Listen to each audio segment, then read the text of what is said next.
नमस्ते विद्यार्थी मित्रो, या व्हिडिओमध्ये आपण सेक्शन डी बघणार आहोत आणि यापूर्वी आपण 4 व्हिडिओ केलेले आहेत. चला तर सुरू करूया सेक्शन डी. सेक्शन डी मधली ही क्वेश्चन आहे. Attempt any 5 of the following questions. 20 मार्क्सचा हा क्वेश्चन असणार आहे. क्वेश्चन नंबर 27 मॅट्रिसेस वरती आहे. क्वेश्चन नंबर 28 हा स्ट्रेट लाईन वरती आहे. Question number 29 vector. 30 LPP. Next derivative, नंतर integration, definite integration and last application of differential equation. Now see one by one. आता एक एक क्वेश्चन आपण इथे बघूया. Find the inverse of cos theta minus sin theta 0, sin theta cos theta 0, 0 0 1 by elementary transformation. हा पुस्तकातला exercise मधला problem आहे. तर बघूया सोल्युशन. आपल्याला जर इनवर्स फाइंड आउट करायचं असेल तर आपण त्या ठिकाणी ते डिटरमिनंट फाइंड आउट करतो. cos theta into in bracket cos theta into 1 minus 0 into 0. Next middle term इथे मायनस असतं, पण ऑलरेडी साइन थीटाला इथे मायनस साइन आहे. That minus and minus will become sine theta. Then in bracket sine theta into 1 minus 0 into 0. And लास्टला इथे 0 असल्यामुळे next काय तर ते सर्व 0 मिळतील. Now next here cos square theta sin square theta, cos square theta plus sin square theta, and that's equals to 1, which is not equals to 0, and hence A inverse exists. आपल्याला तो non singular दाखवायचा असतो. Okay, determinant of that matrix. Now the inverse of this matrix exist.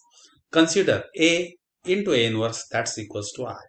cos theta minus sin theta 0, sin theta cos theta 0, 0 0 1 into A inverse is equals to, इथे identity matrix घेतलेला आहे 1 0 0 0 1 0 0 0 1. आता या ठिकाणी cos theta हे term आपल्याला first of all year 1 करणार, नंतर sin थीटा 0, ऑलरेडी इथे 0 आहे. नेक्स्ट हा मायनस sin थीटा, इथे cos थीटा हा फर्स्ट ऑफ ऑल 1 करणार, नंतर मायनस sin थीटा. जे काही टर्म असेल ते इथे आपण 0 करणार, खाली इथे 0 करणार, आणि लास्टला इथे 1, बाकी वरचे 2 0 करणार. ओके, नाव फर्स्ट इथे cos थीटा आहे बघा. या cos थीटाला आपण फर्स्ट वाला cos थीटाने मल्टिप्लाय करणार. तरी cos theta into r1, then we get cos theta into cos theta cos square theta minus sin theta into cos theta 0 into cos theta, you will get here 0. Second row third row as it is करणार, या साइडला देखील तेच multiplication करणार. therefore 1 into cos theta, बाकी next term 0 येणार. Second and third row इथे as it is असणार आहे. ओके, म्हणून या प्रकारचा इन्व्हर्स काढताना आपण सेकंड रो आणि थर्ड रो दोन्हीसाठी, लेफ्ट हँड साइड साठी आणि राईट हँड साइड साठी आपण ऍज इट इज लिहिलं तर आपलं निम्म काम त्या ठिकाणी कम्प्लीट होत असतं. आता इथे आपल्याला फर्स्ट A11 एलिमेंट हा 1 करायचा आहे. therefore we will multiply to this second row by sin theta, then r1 plus sin theta into r2, then you will get here sin square theta plus cos square theta, आणि मग तुम्हाला इथे A11 च्या ठिकाणी किती मिळेल तर 1 मिळेल by the identity. Okay, now see this here r1 plus sin theta into r2, then we get here. तर इथे बघू शकताय तुम्ही cos square theta minus sin theta into cos theta 0, sin theta cos theta इथे 0 येणार, 0 0. Second row and third row हे देखील पुन्हा या ठिकाणी ऍज इट इज असणार आहे. cos theta next here again, आता इथे आपण त्याला cos थीटाने मल्टिप्लाय केलंय फर्स्ट ऑपरेशन मध्ये.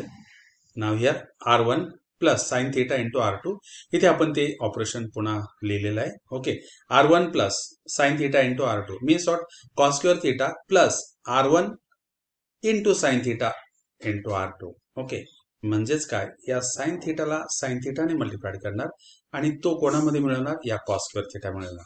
cos square theta plus sine square theta, you will get here 1. Next cos theta into sine theta and minus sine theta cos theta, या दोघांचं addition इथे 0 मिळणार, आणि लास्टला इथे आपल्याला इथे 0 मिळेल. नेक्स्ट पुन्हा r2 and r3 as it is, r2 and r3 as it is. या ठिकाणी पुन्हा देखील आपल्याला इथे देखील आपण r2 ला जर साइन थीटाने मल्टिप्लाय केलं तर इथे 0 मिळेल, हा cos theta as it is. 1 into sine theta plus 0, you will get here sine theta, आणि या ठिकाणी 0 असल्यामुळे या 0 वरती काहीच इफेक्ट होणार नाही. आणि हे r2 आणि r3 राईट हँड साईडच्या मॅट्रिक्सच्या बाबतीत ॲज इट इज राहणार आहे. आता इथे 1 झालं. नेक्स्ट या 1 नंतर साइन थिटा या ठिकाणी आपल्याला 0 करायचं आहे. Then what is operation R2 minus sine theta into R1. इथे 1 झाल्यानंतर या 1 ला साइन थिटाने मल्टिप्लाय करायचा आणि तो R2 मधनं ते मायनस करायचं. Therefore what is operation R2 minus sine theta into R1. Then we get here. Okay. आता या ठिकाणी R1 आणि R3 ॲज इट इज असणार आहे, म्हणजे 1 0 0 आणि थर्ड वाला 0 0 1. आता इथे काय तर sine theta minus sin theta, you will get here 0. And the next, what is here? इथे 0 into sin theta, तो 0च असणार आहे. त्यापर cos theta as it is. इथे 0 असल्यामुळे हे देखील as it is असणार आहे. आणि third row it is as it is. या ठिकाणी बघा इथे या R1 ला कशाने मल्टिप्लाय करणार sin theta ने. That is sin theta into cos theta. And R2 minus sin theta into cos theta, that is a 0 minus sin theta into cos theta. Again, sin theta into sin theta, that is a, then you will get here 1 minus sin square theta. म्हणजेच इथे direct लिहिलेले it is a cos square theta. 1 minus means what R2 sin theta into R1 means what sin theta into sin theta. Then you will get here sin square theta. 1 minus sin square theta, you will get here cos square theta. इथे 0 असल्यामुळे काही त्यावर परिणाम होणार नाही. त्यामुळे it is as it is. Third row हा 0 0 1 as it is या ठिकाणी घेतलेला आहे. आता इथे बघा 1 0 0 झालाय, इथे 0 आहे, इथे cos theta आहे. या ठिकाणी आपल्याला काय पाहिजे आता तर 1 पाहिजे. Therefore 1 upon cos theta into R2 हे ऑपरेशन या ठिकाणी आपण करणार. Then you will get here 1 आणि म्हणजेच काय इथे आपल्याला आयडेंटिटी मॅट्रिक्स या ठिकाणी आपल्याला मिळत असतो. चला तर बघूया. ओके. आता या ठिकाणी आपल्याला तो आयडेंटिटी मॅट्रिक्स केलेला आहे आणि याच ठिकाणी देखील सेकंड रोला राईट हँड साईडला देखील आपण इथे 1 अपॉन cos theta ने मल्टिप्लाय करणार. तर त्यासाठी आधीचं बघूया. ओके. इथे 1 अपॉन cos theta ने जर मल्टिप्लाय केलं then cos theta will get cancel. And again here cos square theta upon cos theta, then you will get here cos theta. 0 upon cos theta, that is 0. म्हणजेच आपल्याला या ठिकाणी बघता येईल. Okay. या प्रकारे therefore A inverse is equals to cos theta. तर इथे आयडेंटिटी झालेला identity into A inverse, that is A inverse, that is equals to cos theta sin theta 0 minus sin theta cos theta 0 0 0 1. And in this way we have completed this question. That is, we get the inverse of that given matrix. Okay. या प्रकारे आणि पुन्हा या ठिकाणी तुम्ही बघू शकताय फुल screen मध्ये आता. ओके. या प्रकारे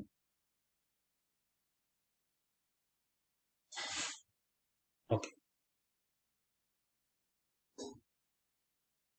Now question number 28.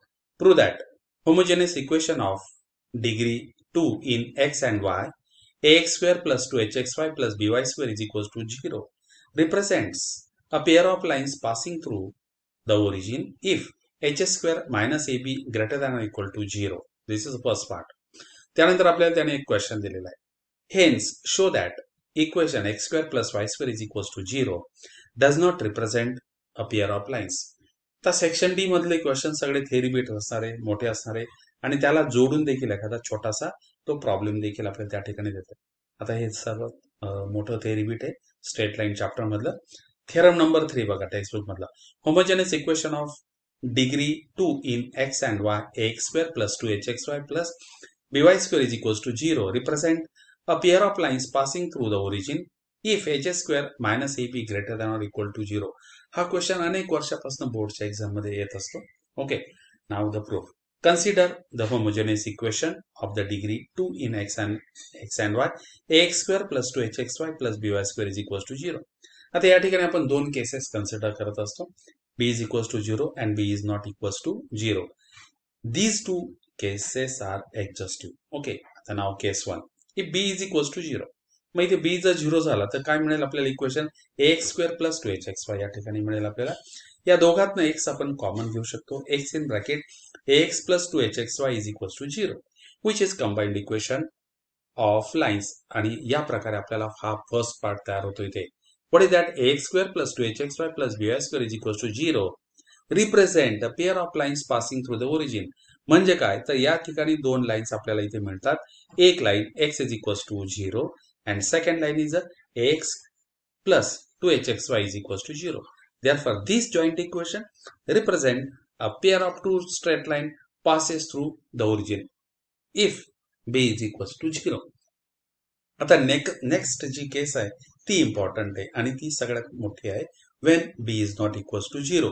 आणि त्यावेळेस देखील आपल्याला हे दाखवायचंय की हे इक्वेशन काय रिप्रेझेंट करतं, pair of two straight line passes through the origin. We observe that these lines pass through the origin. Now case 2. If b is not equals to 0, then we multiply equation 1 by b. या equation 1 ला b ने multiply करणार. Then what you will get here? abx square plus 2hbxy plus b square y square is equals to 0. आता या ठिकाणी आपण तिथे perfect square करत असतो. b square y square plus 2hbxy is equals to minus abx square. ओके, तर बघा, to make this LHS perfect square, मग काय इथे कुठलं टर्म आलेलं आहे, बी स्क्वेअर वाय स्क्वेअर आपल्याला इथे मिळालेलं आहे. म्हणजे बी आणि या ठिकाणी वाय गेलेला आहे. मग कुठलं टर्म आपल्याला या ठिकाणी पाहिजे, hx. Therefore add on both sides the square of hx means what, h square x square. Therefore to make LHS complete square we add h square x square to both sides. LHS आपल्याला perfect square झाला पाहिजे, त्यासाठी आपण त्यामध्ये काय add करत असतो, h square x square. Okay, ते कसं फाइंड आउट केलं, जर हे मिडल टर्म असेल त्यामधला b आणि y गेला तर काय मिळतो आपल्याला, hx मिळतो. मग त्याचा स्क्वेअर परफेक्ट स्क्वेअर होण्यासाठी तो आपण तिथे ऍड करत असतो. Now see this here, by plus hx bracket square is equals to, या दोघातनं x स्क्वेअर कॉमन घेणार, in bracket h square minus ab bracket complete into x square. Okay, now next this is the square again. आता हे represent करण्याची ही fashion आहे.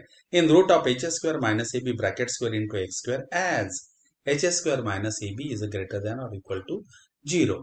Okay, आता हे टर्म आपण लेफ्ट हँड साइडला शिफ्ट करणार अँड दॅट्स इक्वल्स टू 0. पुन्हा a स्क्वेअर मायनस b स्क्वेअरचा तो फॉर्म्युला अप्लाय करणार, means what, by plus hx plus in root of h square minus ab into x in second bracket. इथे फक्त प्लसच्या ऐवजी इथे काय करणार, तर मायनस साइन घेणार. Okay, and these two are equal to 0. तिथे मल्टिप्लिकेशन केलं त्या ठिकाणी. ओके, इथे by चा टर्म गेला, या दोघातनं x कॉमन घेतलाय, that h plus in root of h square minus ab bracket complete into x plus by into in square bracket h minus in root of h square minus ab bracket complete into x plus by is equals to 0.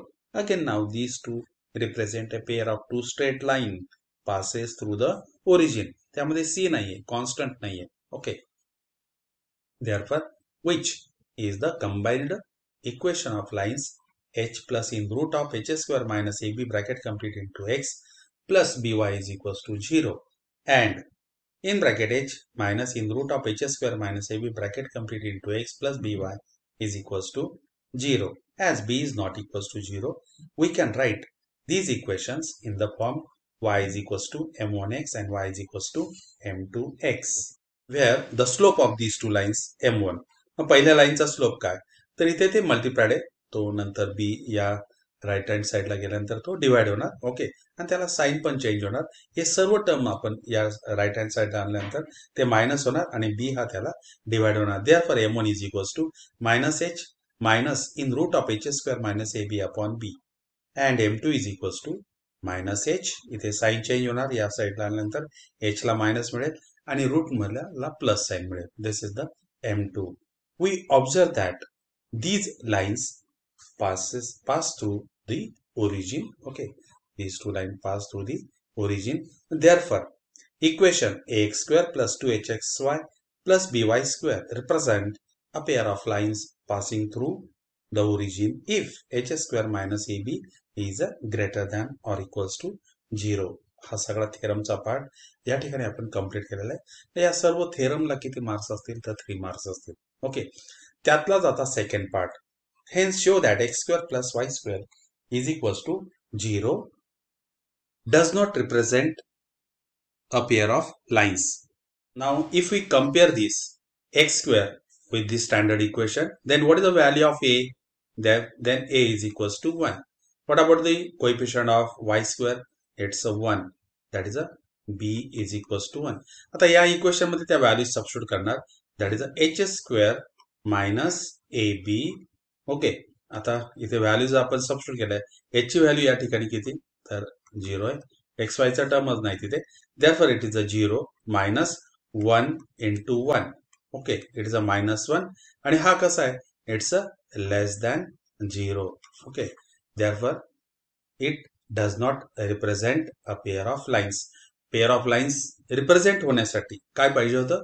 This H square minus A B हा कसा पाहिजे होता? It's a greater than or equal to 0. पण इथे value किती आली? तर ती -1 आली. Therefore it does not represent a pair of straight pair of lines. Okay, we have completed the question number 28. Now question number 29. आता बघा, सर्व थेरी बिट्स या ठिकाणी विचारले जातात. Let a bar and b bar be non-collinear vectors. If r bar is a coplanar with a bar and b bar, then show that there exist unique scalar t1 and t2 such that r bar is equals to t1 a bar plus t2 b bar for r bar is equals to 2i plus 7j plus 9k. A bar is equals to I cap plus 2j cap. B bar is equals to j cap plus 3k cap. Find T1 and T2. हा 4 मार्क्सला विचारला गेलेला प्रश्न आहे. आता first part म्हणजे काय की ते R bar is equals to T1 A bar plus T2 B bar हे आपल्याला प्रूव्ह करायचंय. ओके, आणि नंतर सेकंड पार्ट मध्ये आपल्याला या R bar A bar B bar च्या व्हॅल्यूवरनं T1 आणि T2 फाइंड आउट करायचंय. नाउ फर्स्ट प्रूफ आपण या ठिकाणी बघणार आहोत. सिरीज आहे, पुस्तकात याच टाईपची फिगर आहे. Now this is the theorem number 2 text book मधले ॲज इट इज आहे. Let A bar and B bar be non collinear vectors. A vector r bar is a coplanar with a bar and b bar if and only if there exist unique scalar t1 and t2 such that r bar is equals to t1 a bar plus t2 b bar. This is the statement of this theorem. Only if part. Suppose r bar. तर इथे बघा if part कसा आहे. r bar is a coplanar with a bar and b bar. Then what we want to prove that?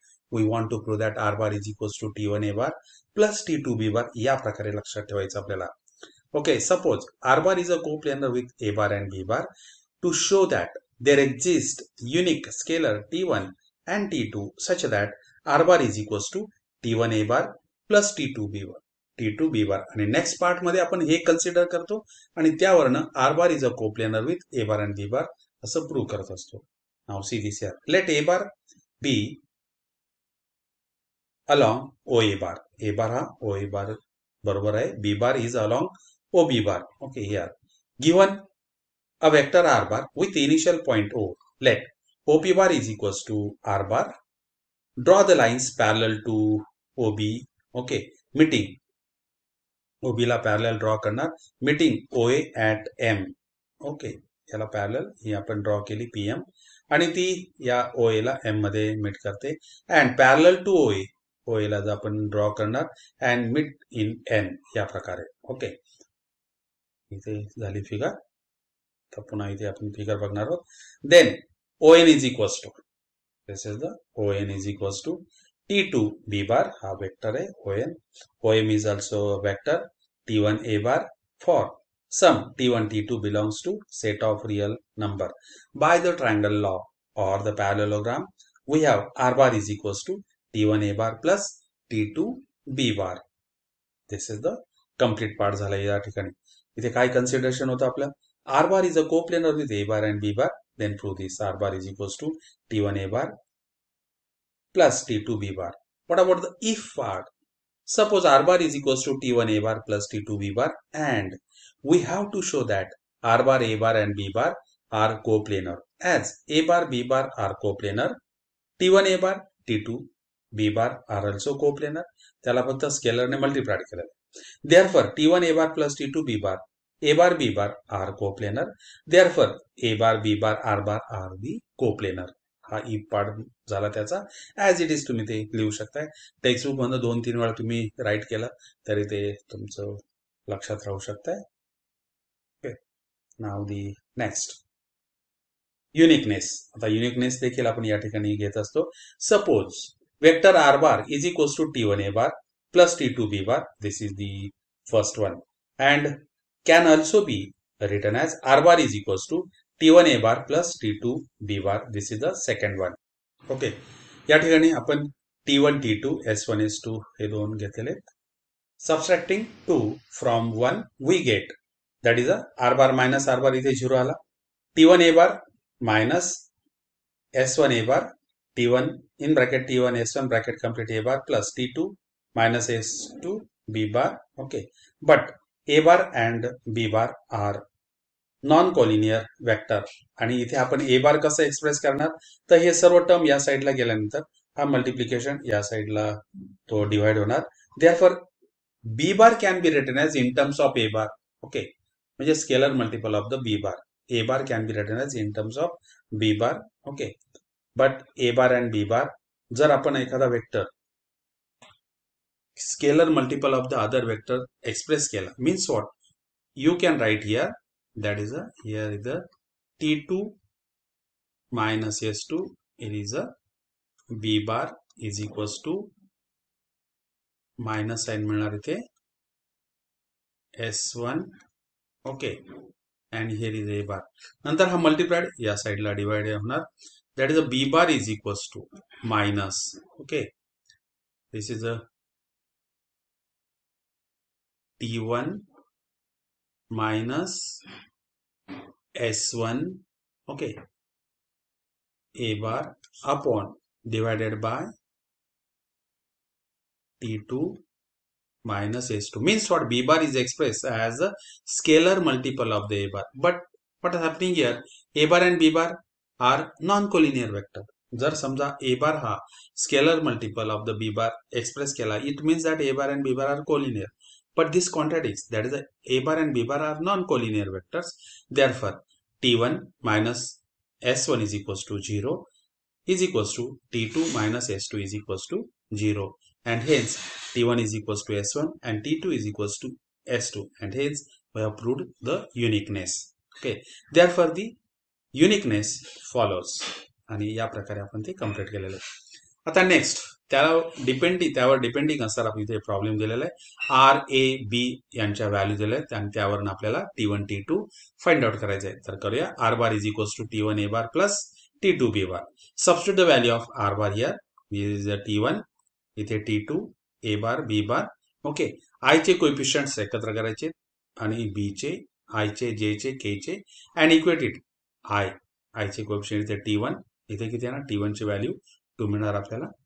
T1 is, therefore T1 is 2. Equating the coefficient of I, equating the coefficient of J means what? 7J is equals to 2T1 plus T2. It implies that 7 is equals to 2T1 plus T2. Substitute the value of T1, then you will get here the value of T2.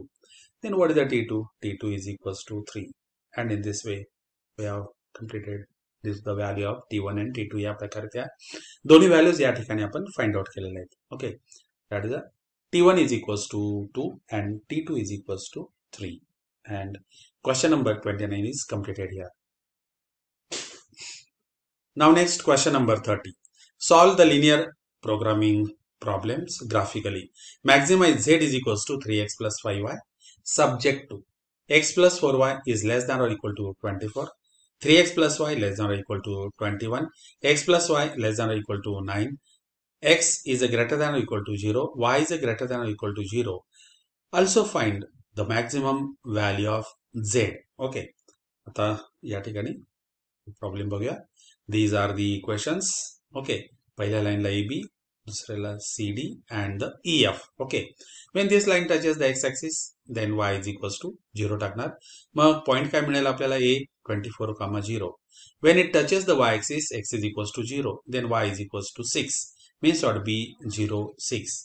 आणि या ठिकाणी less than or equal to असल्यामुळे it's origin side of the line A B असणार आहे. 3x plus Y is equals to 21. When it touches the X axis, Y is equals to इथे 0 टाकणार. 3x इज equals to 21. Therefore x is equals to 7. Therefore the coordinate of the point C is 7 0. When this line touches the y axis, इथे y y ऍक्सिसला touch झाल्यानंतर x is equals to 0.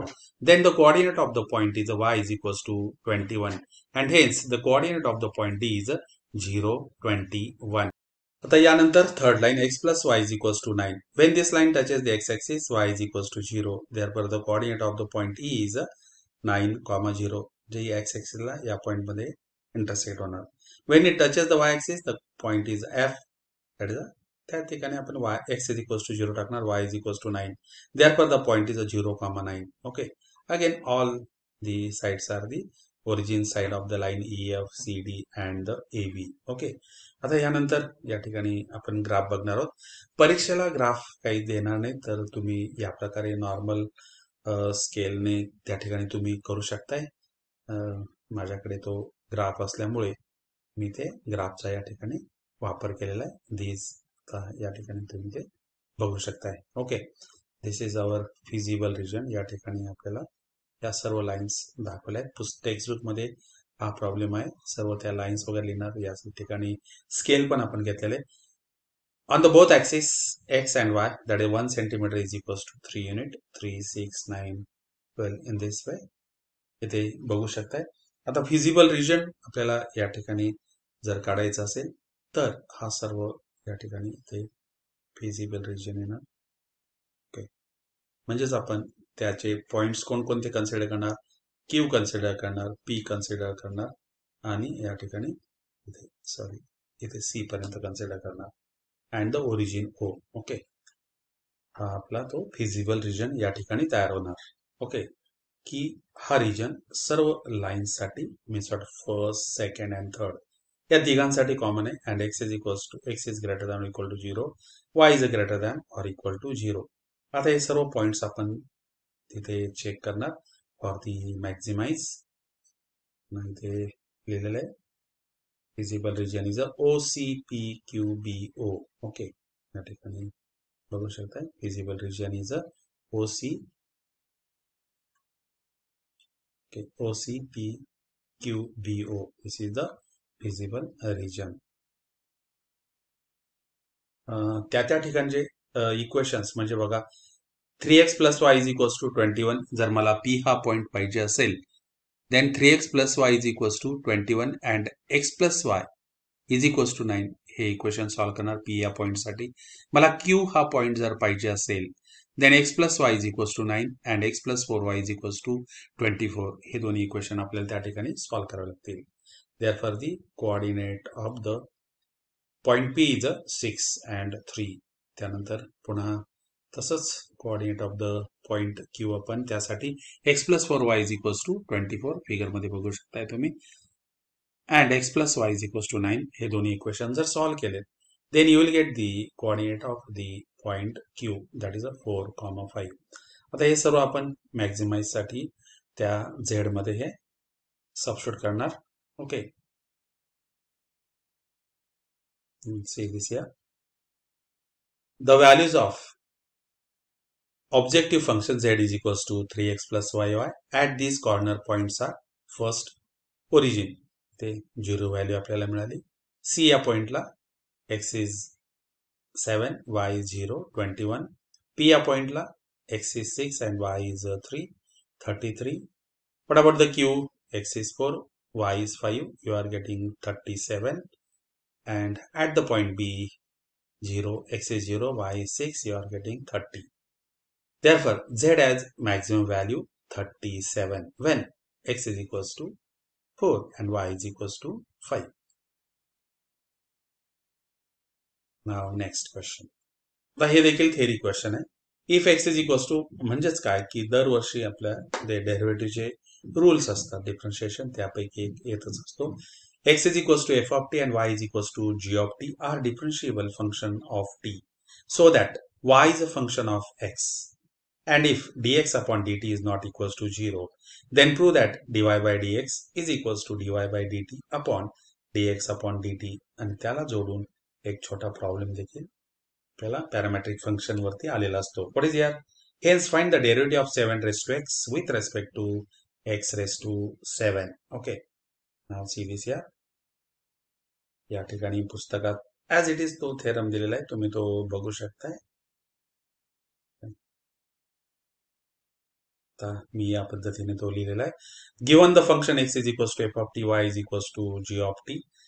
Let there be a small increment in the value of t, say delta t, then delta x and delta y are the corresponding increment in x and y respectively. As delta t, delta x, delta y are increment in t, x and y respectively such that delta t is not equals to 0 and delta x is not equals to 0. Now consider the increment delta y by delta x. Note that delta x tends to 0 implies that delta t also tends to 0. And ही सगळ्यात important मान्य आहे. Means what? That is the delta y by delta x is equals to delta y by delta t upon delta x upon delta t. Since delta x upon delta t is not equals to 0. आणि हेच आपलं equation taking the limit on the both sides as the delta t tends to 0. आणि या साईडला left hand साईडला delta x tends to 0. Okay, taking the limit delta t tends to 0 on the both sides, then we get here. Okay, आता या ठिकाणी ते limit घेणार. Left hand साईडला घेताना डेल्टा एक्स आणि ते राईट हँड साईडला delta t. As delta t tends to 0, delta x tends to 0. Okay, and therefore the since x and y are the differentiable function of t, we have limit delta t tends to 0 and hence it's a dx upon dt. Next a dy upon dt होणार and exist. Okay, means what? The RHS exists, therefore LHS is also exist from 1 and 2. And finally आपण इथे तो theorem, therefore the RHS of the third is also exist and is finite. It implies that the LHS of third also exists and finite. Therefore the limit delta x tends to 0, delta y by delta x is equals to dy by dx. Therefore y is a differentiable function of x. Thus the equation third can be becomes आणि या प्रकारे dy by dx is equals to dy by dt upon dx upon dt. Okay, त्यानंतर यावर depending इथे पुन्हा तुम्ही तो theorem बघू शकताय. टेक्स्टबुक मध्ये ॲज इट इज तुम्ही लिहू शकताय, लर्न करू शकताय. Okay, hence find derivative of 7 raised to x with respect to x raised to 7. Means what? Here we'll write here u is equals to आपण इथे लिहिणार 7 raised to x. And what about here? v is equals to x raised to 7. आपल्याला काय find out करायचे? We want to find out du upon dv. Now differentiate this. Okay, differentiate this with respect to, okay, with respect to x. Now what is the derivative of u with respect to x? It means that du upon dx. du upon dx is equals to 7 raised to x into log of 7. तसं आपण a raised to x चा derivative काढतो. Now next dv upon dx means what? Derivative of x raised to 7 means what? 7 into x raised to 6. Therefore here what is here? The du by dv, that is the derivative of 7 raised to x with respect to x raised to 7. म्हणजे या ठिकाणी काय लिहिणार? तर du upon dx, this divided by dv upon dx, and hence here 7 raised to x into log of 7 upon 7 into x raised to 6. And in this way we have completed this problem. Now next,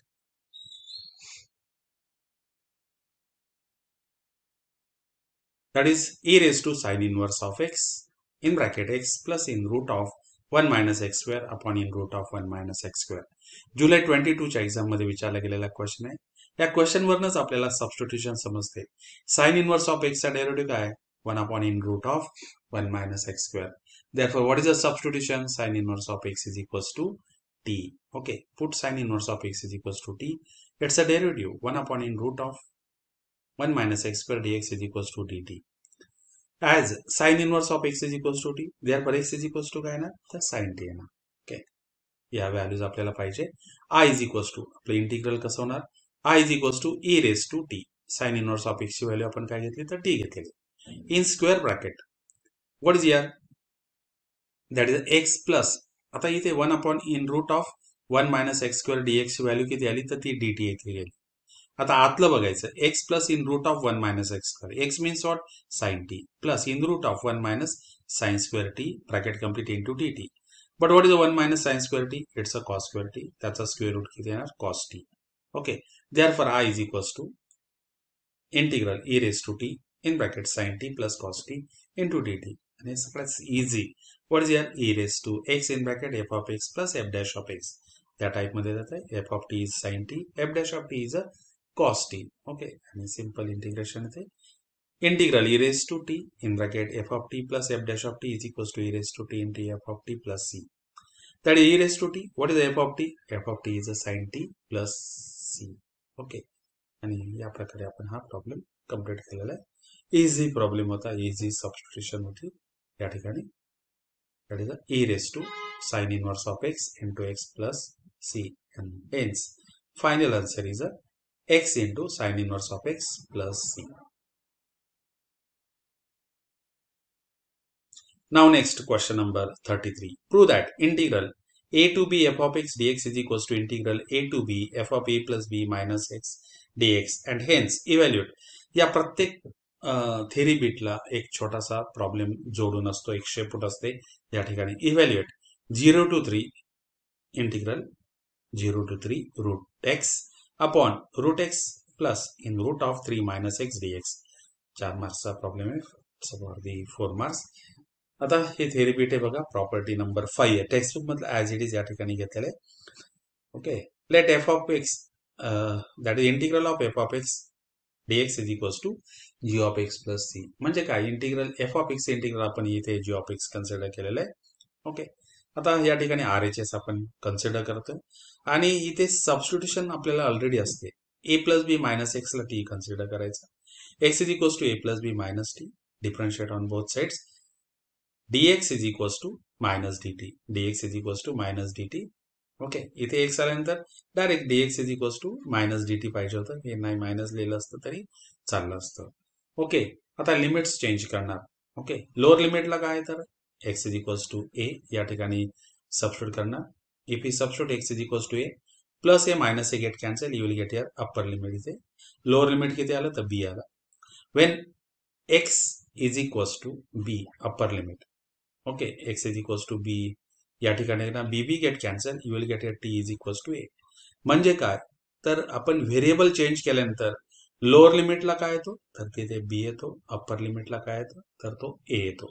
therefore our integral become lower लिमिटला b आलेला आहे, upper लिमिटला a आलेला आहे. What is the value of a plus b minus x, याला t consider केलेला आहे. What is the value of d x, it's a minus d t. Okay. D x value minus d t. Minus sign आपण या ठिकाणी बाहेर काढलेलं आहे. आता इथे निगेटिव्ह साइन आपण ऍब्सॉर्ब करू शकतो by using this rule. That is integral a to b f of x dx is equals to minus integral a to b f of x dx. या ठिकाणी मायनस साइन आपण absorb केलेलं आहे. आता change in the व्हेरिएबलची property apply करणार. Integral a to b f of t d t. Variable काही घ्या, एक्स घ्या, वाय घ्या, झेड घ्या. आता इथे टी आहे, त्याच्याऐवजी आपण इथे काय घेतला, एक्स घेतलेला आहे. आणि म्हणून as definite integration is independent of the variable, therefore we can change the variable according to our question. आणि म्हणून या ठिकाणी आपण x घेतलेला variable which is nothing but this LHS, and hence LHS is equals to RHS, and thus integral a to b f of x dx is equals to integral a to b f of a plus b minus x dx. आता हा theory bit आपण या ठिकाणी complete केलेला आहे. यानंतर यावर depending असणारा छोटा तो problem. Hence evaluate integral 0 to 3 in root of x upon root x plus in root of 3 minus x dx. तीच प्रॉपर्टी या ठिकाणी आपल्याला अप्लाय करायची आहे. a to b f of x dx is equals to a to b upper limit lower लिमिटची total करायची, minus x करायचा dx. Same thing is here. That is f of x is equals to 3 property. We substitute. That is x is replaced by 3 minus x. This x is replaced by 3 minus x, 3 minus x. आणि इथे काय येणार root x. Okay. Therefore here x is replaced by in root 3 minus x. इथे x is replaced by in root of 3 minus x, and 3 minus x nothing but this is the x. Okay. Now this is I, this is I. Add I on both sides. This is equation number 1 and this is the equation number 2. हे दोन्ही equation काय करणार आपण तर add करणार. This is the first one and this is second one. Add this I plus I that is a 2i आणि हे दोन्ही ऍड केले तर दोघांचा डिनोमिनेटर कसा आहे तर सेम आहे आणि न्यूमरेटर ऍड केल्यानंतर काय मिळेल आपल्याला root x plus in root of 3 minus x upon root x plus in root of 3 minus x will get cancel आणि आपल्याला इंटिग्रल 1 dx करावं लागणार आहे. That integral is x. बघा तुम्ही पेपर ते ऍड केल्यानंतर आय प्लस आय किती मिळालं i plus i is a 2i. दोघांचं लिमिट सेम आहे. Denominators are same. We can add the numerator. Therefore 2i is equals to 0 to 3 root x plus in root of 3 minus x upon root x plus in root of 3 minus x dx. 1 आला 1 means what integral of 1 is x. Okay आता या ठिकाणी त्याचं integral किती आलं तर x आलं and 0 to 3 upper limit minus lower limit. Upper limit is 3, lower limit is 0. Okay, therefore the value of that integral is 3. 2i is equals to 3, therefore I is equals to 3 by 2. And hence I have completed this question. Easy question. Now the question number 34. If body cools from 80 degrees Celsius to 50 degrees Celsius at room temperature of 25 degrees Celsius in 30 minutes, find the temperature of the body after 1 hour. This for the 4 marks question आहे तो. Differential इक्वेशनचं ते application आहे. नेहमीप्रमाणे या टाईपचे problems तिथे विचारले जातात. Let theta be the temperature of the body at time t. Room temperature is given 25 degrees Celsius. Then by Newton's law of cooling d theta by dt, the rate of change of temperature is proportional to theta minus 25. d theta by dt is directly proportional to theta minus 25. सर्व problem साठी याच सर्व steps असतात त्या. Therefore इथे constant of proportionality k घेणार. d theta by dt is equals to minus k into theta minus 25 where k is greater than 0. Therefore d theta upon theta minus 25 is equals to minus k into dt. On integrating we get integral 1 upon theta minus 25 d theta is equals to minus k integral dt. Okay, आता याचं integral easy आहे. Log form आहे तो. Log of theta minus 25 is equals to dtचं integral t आलं minus K T plus C initially when t is equals to 0 and theta is equals to 80 degree. Okay, सुरुवातीला जेव्हा time किती असेल 0 असेल theta is 80 degree and the value of room temperature is 25. Okay, हे minus करणार. therefore you will get the value of c, that is the log of 55. यानंतर value of आपण k find out करत असतो या गिवन इन्फॉर्मेशन वरनं. काय information 30 minutes मध्ये त्याचं टेम्परेचर किती झालं तर 50 डिग्री सेल्सिअस झालं. Okay, log of theta minus 25 is equals to minus K T plus c. आता सी ची व्हॅल्यू आपल्याला इथे मिळाली that is the log of 55. आता यानंतर के ची व्हॅल्यू आपण फाइंड आउट करत असतो. तुम्ही या टाईपचे 2-4 प्रॉब्लेम जरी सॉल्व्ह केले तर याच स्टेप्स सगळे आपल्याला तिथे फॉलो करावे लागतात. That is the log of theta minus 25 is equals to minus 55 is equals to minus K t. Therefore, log of theta minus 25 upon 55 is equals to minus kt. This is the first one. When t is equals to 30, theta is equals to 50. म्हणजे काय 30 minutes मध्ये temperature किती झालं ते त्यात 50 झालेलं आहे. Substitute the value that is 50 minus 25 upon 55 minus 30k. Therefore, k is equals to minus 1 upon 30 log of. हे simplification करणार. Okay, that is 25 upon 55. Then you will get here minus 1 upon 30 log of 5 upon 11. Okay, therefore the equation 1 becomes. Okay, त्या ठिकाणी इथे k ची value substitute केले. log of theta minus 25 upon 55 is equals to ते minus and minus that will become plus, that is the t upon 30 log of 5 upon 11. Okay, आता आपला problem t is equals to 1 hour, that is 60 minutes मध्ये convert करणार. then log of theta minus 25 upon 55 is equals to t किती टाकला इथे 60 upon 30 log of 5 upon 11. Simplification केलं 2 times log of 5 upon 11. Okay, that is the log of theta minus 25 upon 55 is equals to log of 5/11 bracket square, इथे लॉगचा rule इथे apply केला. Okay, take antilog on both sides. Theta minus 25 upon 55 is equals to 5/11 bracket square. 25/121 आला तिथे.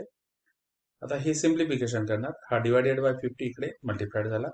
Theta minus 25 is equals to 55 into 25/121. इथे 11 ने त्याला divide करणार. 11 5s R 55 and 11 11s R 121. Okay, आणि इथे जो 5 येणार 5 into 25 you will get here 125/11. Therefore theta is equals to 25 plus 125/11. हे सिम्प्लिफिकेशन करणार. 25 into that is a 11, then you will get a 275 plus 125 400/11. After simplification you will get here theta is equals to 36.36, and hence temperature of the body will be 36.36 degrees Celsius after 1 hour, as it is textbook मधला problem आलेला exercise मधला. Okay, आणि या प्रकारे आपण February 25चा मॅथमॅटिक्सचा paper आपण पूर्ण केलेला आहे. तुम्हाला हा व्हिडिओ आवडला असेल तर तुम्ही त्याला लाईक करा. चॅनलला सबस्क्राईब केल्यानंतर सबस्क्राईब करा. तुमच्या मित्रांमध्ये देखील शेअर करा. माझ्या या चॅनलवरनं 11th आणि 12th मॅथमॅटिक्स अतिशय सोप्या भाषेत आणि मराठीत मी एक्सप्लेन करत असतो. ओके, यानंतर पुन्हा भेटूया पुढच्या व्हिडिओमध्ये. तोपर्यंत नमस्ते.